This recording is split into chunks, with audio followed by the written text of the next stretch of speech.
I don't owe you loyalty if we're not married, she said. So I told her she'd never have to worry about loyalty again. Now she's begging me to talk while I'm thriving alone.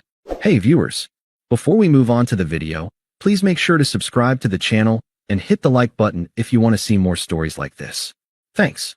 When I look back now, I can pinpoint the exact moment things started to shift, the moment I should have known who Sabrina really was. We'd been together for almost 3 years.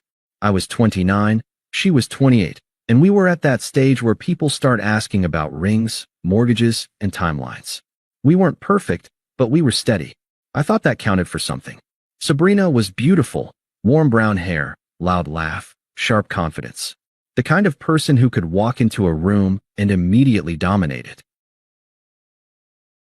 She worked in marketing, which made sense. She loved being seen, loved attention, loved the idea that everyone wanted her. I was the opposite. I wrote software for a logistics firm. Quiet, consistent, not flashy. My idea of a good night was a movie and takeout on the couch. Hers was a rooftop bar and 50 Instagram stories of cocktails. But I loved her. I really did. She had this spark that made every day feel alive. I just didn't realize how easily that spark could burn people too. It started small, harmless flirting, I thought. A coworker named Caleb started showing up in her stories. Tall, slick, confident, the type who always had a drink in hand. She'd tag him with captions like, "My favorite work twin," or "Work husband red heart." I ignored it at first. I trusted her. I wanted to trust her. But one night, she posted a boomerang of them laughing at some bar, his arms slung around her shoulders, her head tilted toward him. The caption read, "My favorite headache face with tears of joy red heart." I stared at my phone for a good minute, that sinking feeling creeping into my chest. It wasn't jealousy, it was humiliation. It was knowing every person who saw that story probably thought I was a fool. When she came home, tipsy and glowing, I kept my voice calm. "Ethan, hey, can I ask you something? That post with Caleb, do you think that's a little disrespectful?" "Sabrina, what? Oh my God, you're not seriously jealous of Caleb."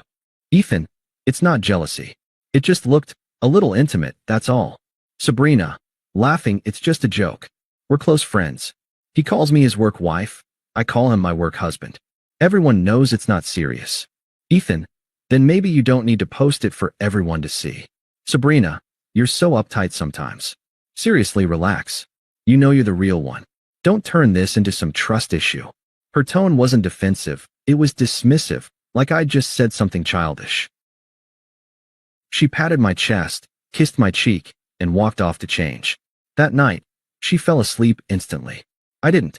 I laid there staring at the ceiling, wondering when expressing discomfort had turned into being controlling. I wasn't trying to cage her in. I just didn't want to be mocked in public by the person I loved. But I let it go. Because that's what you do when you're trying to be the reasonable one.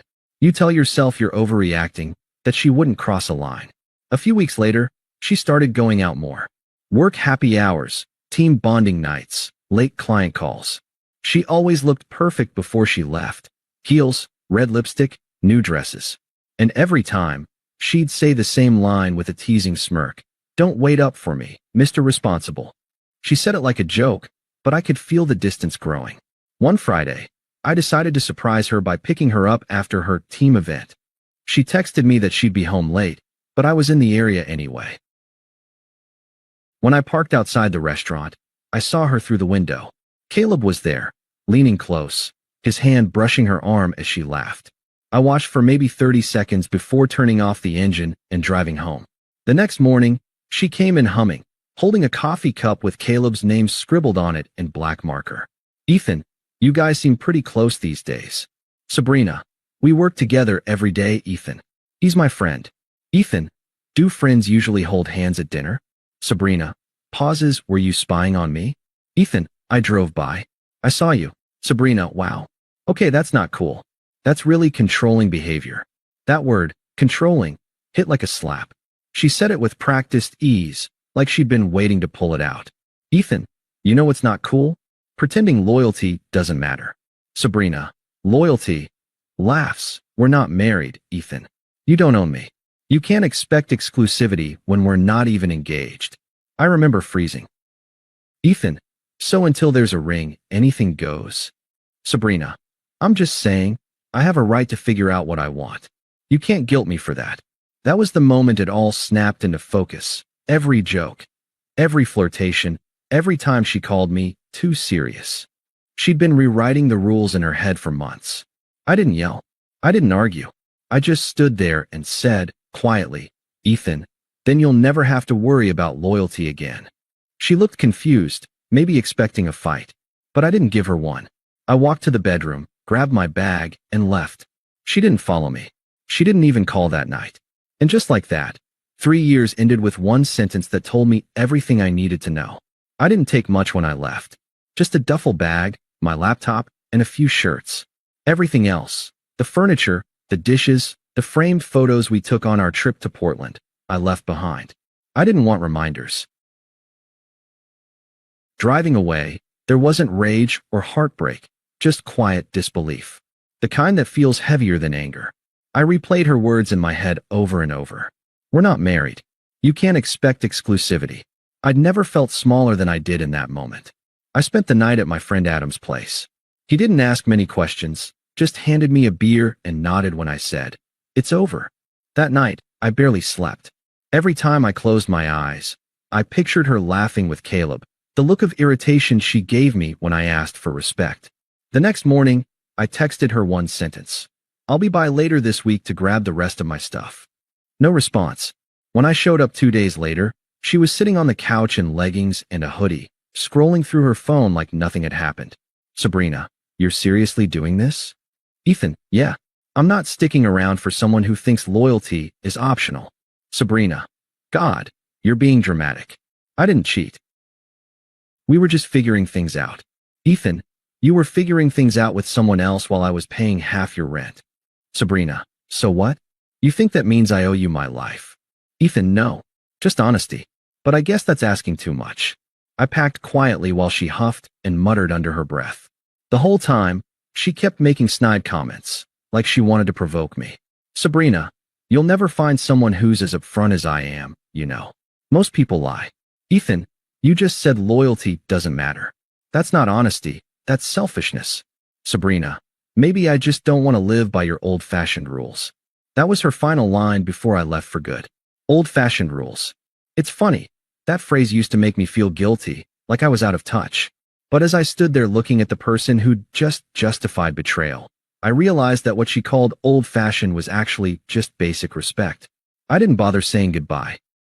I closed the door and drove off, feeling lighter with every mile. The next few weeks were quiet, too quiet. I went to work, went to the gym, tried to fill the hours. Every now and then, I'd reach for my phone, half expecting a message from her. There was nothing. She didn't call, didn't text. She just vanished. I guess she thought I'd come crawling back once I'd cooled down. Instead, I started cleaning my life out, unsubscribing from the noise. I stopped checking her socials, deleted our photos, blocked her number. I told myself, no closure, no explanations, just peace. And slowly, it started to work. About a month later, I got a call from Mia, a mutual friend who'd known both of us for years. "Mia, hey, you okay?" "Ethan, yeah, I'm good." "What?" "Mia, you didn't hear this from me, but she's seeing Caleb now. Officially." "Ethan, yeah, I figured." "Mia, she's been telling people you were too possessive. That's why she left." I laughed, not because it was funny, but because it was predictable. "Ethan, that's fine. Let her say whatever she needs to say." "Mia, you don't sound surprised." "Ethan, when someone can twist their own words that easily, they'll twist yours too." After that, I made a rule, never ask about her again. I focused on myself. Work became a kind of therapy. I took a project that required me to move to a different city, smaller, quieter, exactly what I needed. I started running again, cooking my own meals, reading before bed. For the first time in years, my life didn't revolve around someone else's mood. Months passed.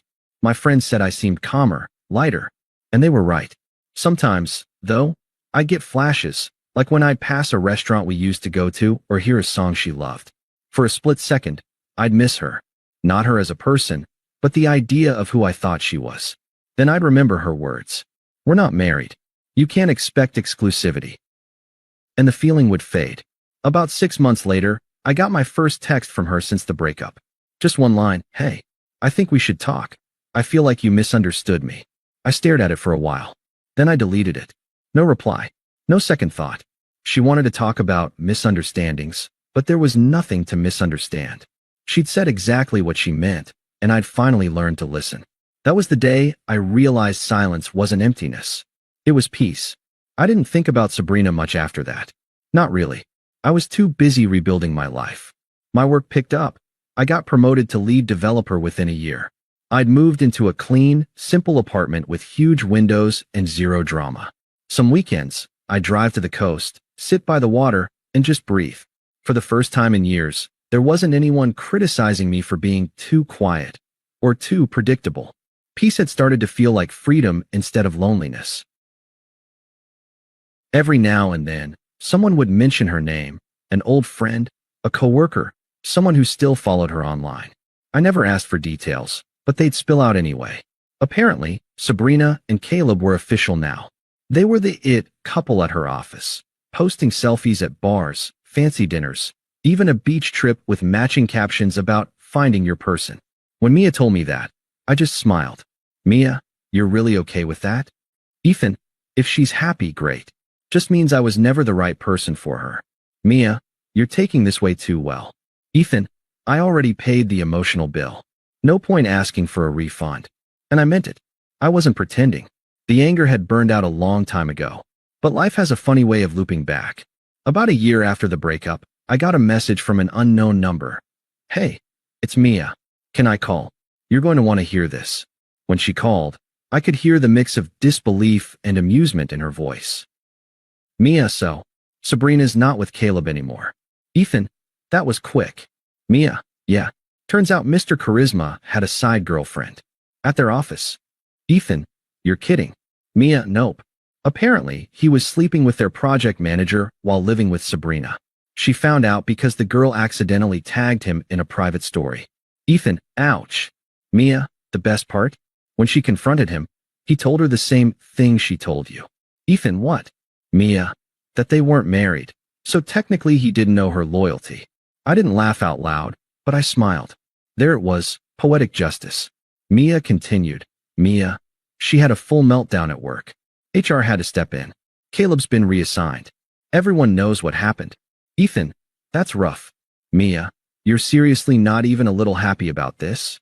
"Ethan, let's just say she finally met someone who speaks her language." For the first time, I genuinely felt nothing. No spite, no satisfaction, just closure. Months went by, and I started noticing small signs of her unraveling online. Her posts shifted from glamorous dinner shots to vague, melancholic quotes about self-love and healing. Then, out of nowhere, she posted a photo of a ring with the caption, "New Beginnings." I learned later that she'd actually married Caleb after all, apparently trying to prove to everyone that what they had was real love, that I'd been the problem. It didn't last. 6 months into their marriage, he cheated again, this time publicly. Screenshots of his texts with another woman made their way through her office. I heard through friends that she tried to save face by pretending they were working through it, but eventually he left. He cleaned out their joint account, took her car, and disappeared. When Mia told me that, I just said, "Ethan, that's unfortunate." "Mia, that's it." "Ethan, that's all I've got." But later that night, when I was sitting alone at my desk, I couldn't help but think about how circular life can be. She'd mocked me for being too safe, for believing loyalty mattered, and she ended up learning that lesson from someone who had none. Meanwhile, my world was growing bigger.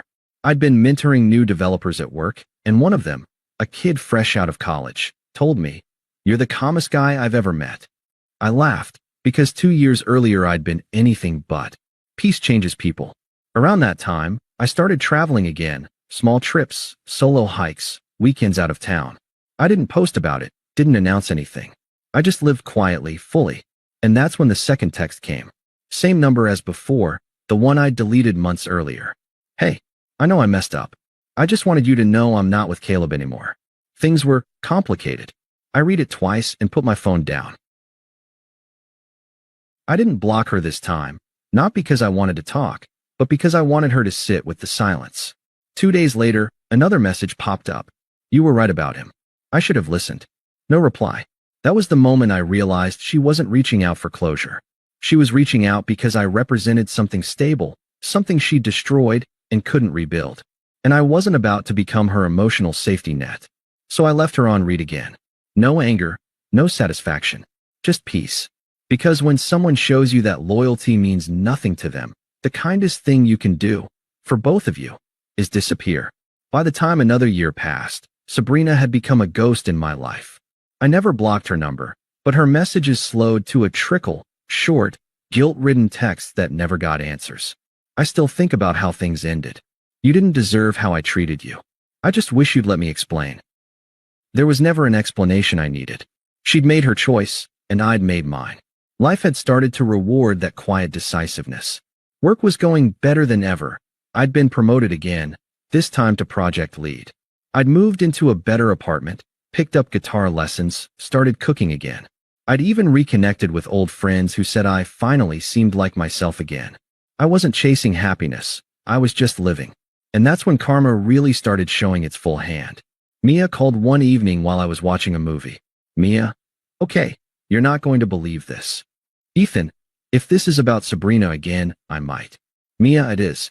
And yeah, it's bad. Turns out, after Caleb vanished, Sabrina was left with a mess. He'd drained their savings, left her with overdue rent, and trashed her credit. She'd begged her parents for help, but they were tired of bailing her out. Apparently, they'd warned her about Caleb from the start. She'd also been let go from her company. Office gossip had spread so badly that she couldn't stay, and her boss had encouraged her to resign quietly. Mia, she's back living with her parents now, working part-time at some local marketing firm. Ethan, that's rough. Mia, you know what's crazy? She keeps telling people you were the only guy who actually cared about her. I didn't respond to that. What was I supposed to say? That she was finally telling the truth? Weeks later, the inevitable happened. She showed up in person. I was walking home from the coffee shop on a rainy Sunday when I saw a familiar car parked outside my building. She stepped out before I could react. Hair shorter now, eyes tired, makeup barely hiding the exhaustion. Sabrina. Ethan, hey. She said it softly, like she was afraid her voice might break. Ethan, Sabrina. Sabrina, can we talk? Just 5 minutes. It had been over 2 years since we'd last spoken face to face. For a moment, I considered saying no, but something in her expression stopped me. Not hope, not anger, just defeat. We stood under the awning as rain poured around us. Sabrina, I know I don't deserve this, but I needed to see you. I've been trying to get my life back together, and I just keep thinking about you. About what I threw away. Ethan, you didn't throw it away, Sabrina. You traded it. Sabrina, I know. God, I know. And it wasn't worth it. Caleb, he was everything I thought I wanted, but he didn't care about me. He never did. She was trembling slightly. Not from the cold, from guilt. Ethan, you told me once I was too predictable, too safe. Sabrina, I was stupid. I wanted excitement. I thought love was supposed to be chaos. But you made things easy. You made me feel calm, and I mistook that for boredom. For a long moment, neither of us spoke. The sound of the rain filled the silence. Sabrina, I don't expect you to forgive me. I wanted to say I'm sorry. For lying. For betraying you. For everything. There was a time when I would have given anything to hear those words. But standing there, I realized how little they mattered now. Ethan, I appreciate that. Really. But I don't hate you, Sabrina. I just stopped needing you to matter. She flinched, not because I said it cruelly, but because it was honest. Sabrina, is there any chance we could try again? Not right now, but maybe someday. Ethan, no. Her eyes glossed with tears. Sabrina, I figured you'd say that. Ethan, you deserve peace too. But I can't be part of your healing. That's yours to do. She nodded slowly, wiping her eyes.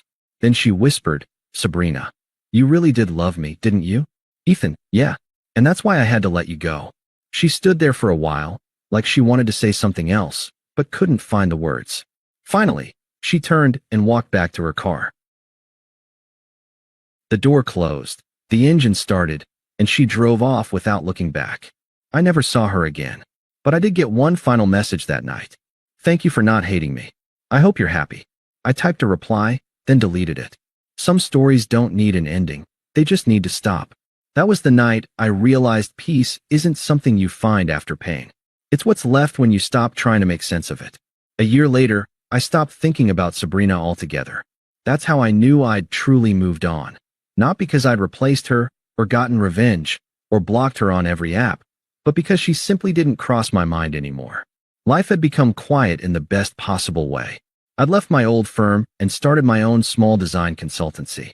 It was risky at first, but word of mouth grew fast, and within months, I was working with 3 major clients, all through referrals. It felt like a clean slate in every sense. I'd bought a small townhouse, started running on weekends, and joined a few charity projects around town. I was even mentoring younger designers, something I'd never thought I'd have the patience for. When people say success is the best revenge, they're half right. Success didn't feel like revenge, it felt like peace earned the hard way. Then, in the spring, Karma decided to circle back for a curtain call. My company was sponsoring a local professional networking gala, open bar, live music, industry people everywhere. I wasn't even planning to go, but one of my team members convinced me. Jamie, come on, boss, you're the reason we're even invited. You can't skip it. Ethan, fine. But if it's all small talk and fake smiles, I'm leaving early. I went. It was one of those big hotel ballroom events. Polished, predictable, buzzing with self-importance. I was halfway through a conversation about branding strategy when I heard my name. Ethan. I turned. And there she was. Sabrina. She looked different. Not in a bad way, just real. No layers of glamour. No carefully curated confidence. Her hair was darker, shorter. The spark she used to fake so easily wasn't there anymore. Ethan. Sabrina. Sabrina. Wow, I didn't think I'd see you here. Ethan. Same. For a second, neither of us knew what to say. Then she smiled, nervous but trying to hold composure. Sabrina, you look good. Successful. Everyone here seems to know you. Ethan, I've been keeping busy. Sabrina, yeah, I've heard. You started your own firm, right? That's amazing. Her voice cracked slightly on amazing. Ethan, thanks. Things are going well. Sabrina, that's really good to hear. The silence between us was heavier than before. Not angry, just final. Sabrina, I'm actually doing contract work now. It's been rough since. Well, you probably heard. Ethan, I heard some things. Sabrina, yeah, Caleb really messed me up. He cheated, too. Multiple times. Took money from me, lied about everything. It's like I got punished for being stupid. I didn't say anything. There was no satisfaction in it, just inevitability. Sabrina, I've been trying to get my career back on track. But no one takes me seriously anymore. The people I thought were my friends, they just disappeared. She looked at me then, eyes glassy. Sabrina, you must think I deserve all of it. Ethan, I don't think about it at all. That hit harder than anything else I could have said. She blinked, visibly thrown off balance. Sabrina, I've tried to move on too. But nothing feels right. Every relationship since you has been chaos. It's like I'm paying for what I did to you. Ethan, that's not my business anymore, Sabrina. You made choices, and you're living with them, same as I did. We all end up where our habits take us. Sabrina, you sound so calm. Like none of it ever mattered. Ethan, it mattered. Once. But pain stops being relevant when you grow past it. She swallowed hard, looking down. Around us, people were laughing, networking, moving on with their night. The contrast was brutal. She looked frozen in time while the world spun forward. Sabrina, can I just say one thing? Ethan, go ahead. Sabrina, you were the only person who ever wanted to build something real with me. And I destroyed it because I thought I could do better. I was wrong. I let out a quiet breath. Not anger. Not pity. Just closure. Ethan, you didn't just lose me, Sabrina. You lost the version of yourself that someone could have built a life with. Her eyes filled instantly. Sabrina, I know. I gave her a small, polite nod. Ethan, take care of yourself. And I turned to rejoin my team. I didn't look back. That night, I stayed longer than planned. Not to prove anything, just because I was having a genuinely good time. I met new people, talked about future collaborations, even got invited to a panel for next year's event. As I was leaving, Jamie grinned at me. Jamie, man, you were killing it out there. Everyone's talking about your firm. Ethan, that's the goal. Jamie, who was that woman you talked to earlier? She looked like she'd seen a ghost. Ethan, just someone from the past. When I got home that night, I checked my phone out of habit. One new message. Seeing you tonight reminded me who I could have been if I hadn't ruined everything. I hope you keep being happy, even if I'm not part of it. I didn't reply. I archived the message and went to bed. And for the first time in years, I slept without a single thought of her. Because the truth is, peace doesn't need an audience. It just needs distance. Thanks for watching.